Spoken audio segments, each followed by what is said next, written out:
Hey, welcome back to the Fly Lab here. So for today's completely ineffective no fish catching pattern, we are going to tie something that only catches fishermen. This is a caddis type pattern. And I know, I'm kidding, it catches a lot of fish. But don't tell anybody. So this is actually a pattern that I really like. It uses kind of an interesting technique for the body. I thought it up, but that doesn't mean I originated it because there's really nothing original anymore anyway. But it is something that I haven't really seen on any other patterns, but it does seem to do really well for me. So the first thing we're going to add, so this is, let me back up a little bit. This is a size 12 hook. You can do this in 12s and 14s. You could probably go down to a 16 too, especially for like a mayfly, but this is a caddis style one. But the body on this can be adapted to other flies for sure. So I'm using a clean camera 3090 BL. I like the way this one kind of hangs under the water. So that's what I'm going to use. We're going to trim this to about right there, just so we end up with a little tag.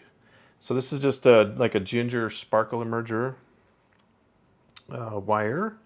And then for the body, I need a couple of things.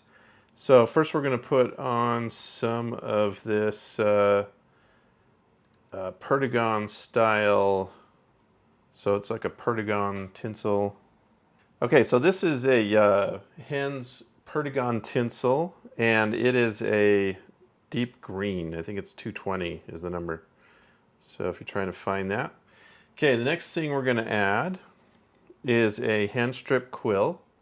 I'm using one of these Polish quills in a natural. You can make, you can make these yourself just by pulling them off the peacock feathers. I just buy a little package, so they are ready to go. So we're going to take one of these, and I'm just going to clip it off just a little behind the feathery part there, so probably about right there. And then we'll tie that in.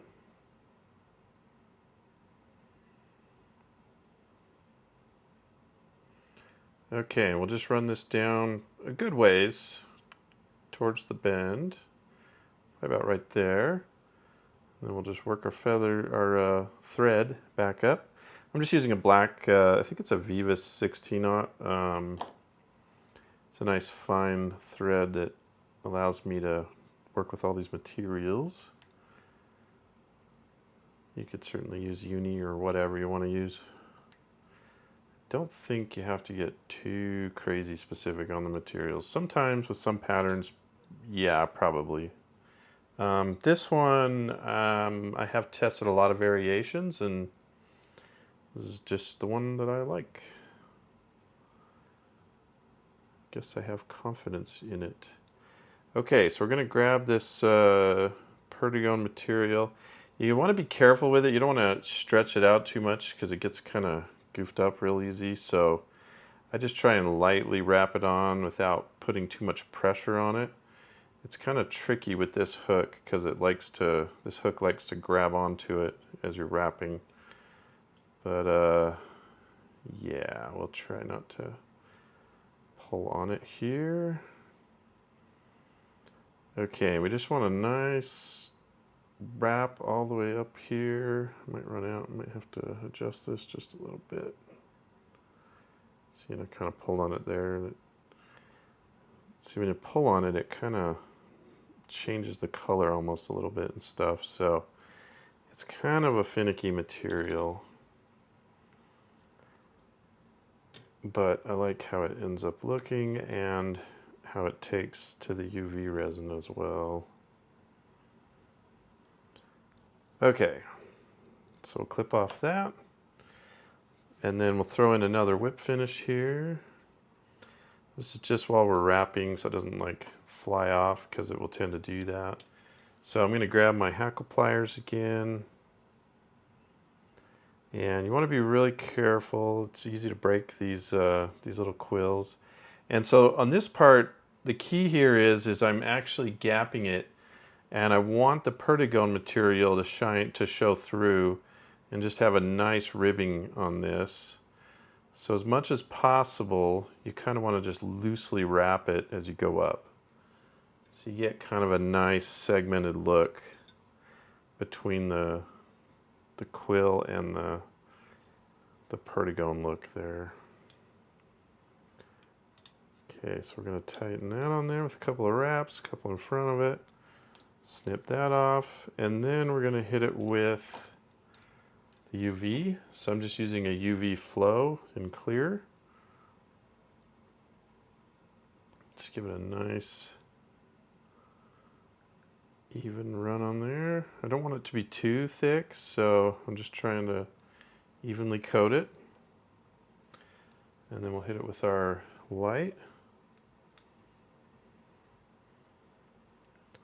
Just get that on all sides.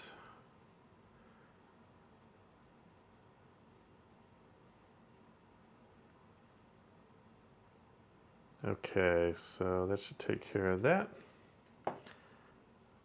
Next, we're going to put on our ice stub. And I like the ice stub ahead of the hackle here because it really helps the way we're going to do the hackle stand up later. Show you what I mean. So we're just using some black peacock ice stub. I use this on a lot of patterns. And it's just because it works.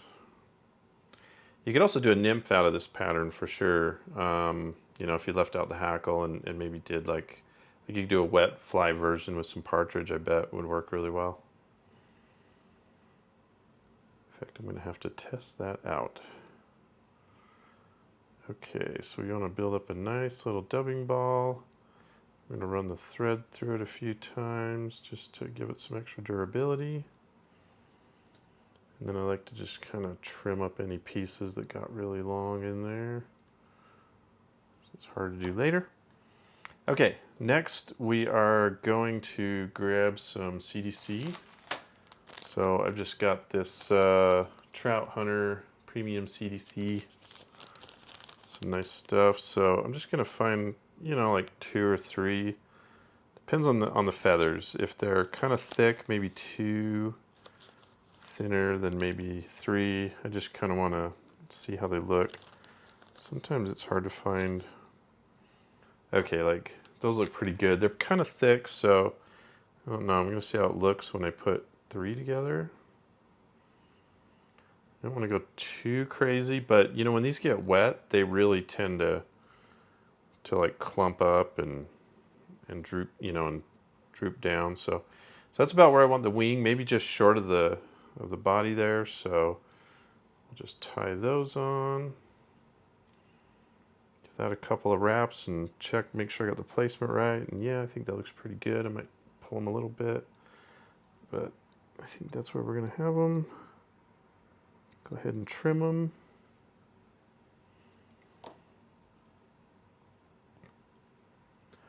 I'm just going to give that a couple more wraps. Okay.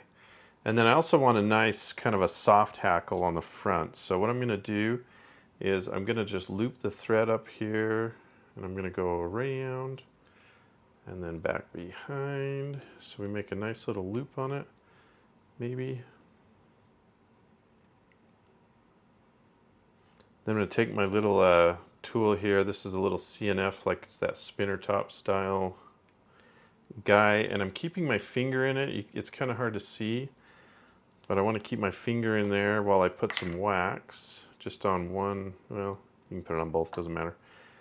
On one side of the feather, and then I'm going to take a CDC feather. Of course, I should have done this before, so I'm just going to do that. So I'm going to take one of these feathers, and I'm going to find one that's kind of got some nice little barbs on it. I'm just going to straighten them out. And I'm going to grab them with my Swiss CDC tool. So we got the Swiss CDC guy here.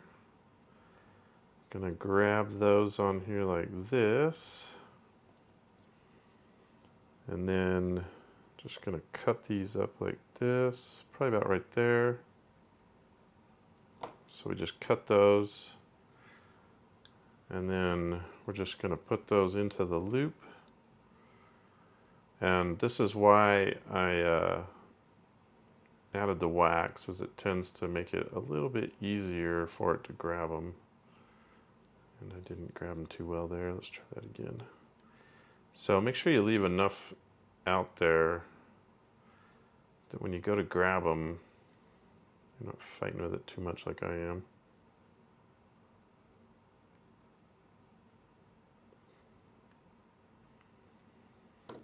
Okay, once you got your feathers in there, you just spin the tool.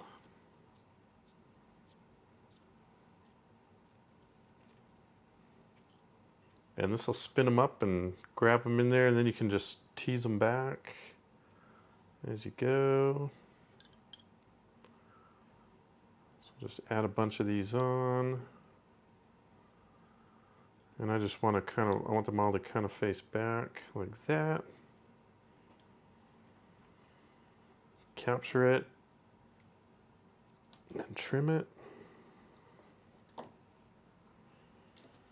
And then, you know, obviously they're pretty long, so I'll just go in here and just kind of cut them down a bit. Try not to cut your thread. Just kind of make them about the, you know, about as big as the hook gap, I think is good. There. Perfect. Now let's do a whip finish. I'll do 2 or 3. And give those, tighten those up. And that is it. Cut off our thread. And that is our completely ineffective caddis style pattern. And I've still got CDC stuck on it everywhere. So yeah, you can see, let me just kind of pull it up there a little bit higher. Kind of see the whole thing. Of course, now the feathers are out of the camera's focus, huh? Anyway, that's what we're looking at. So yeah, definitely don't try this fly at home. It is not going to catch fish for you, and I would not recommend it. But thanks for watching. We'll see ya.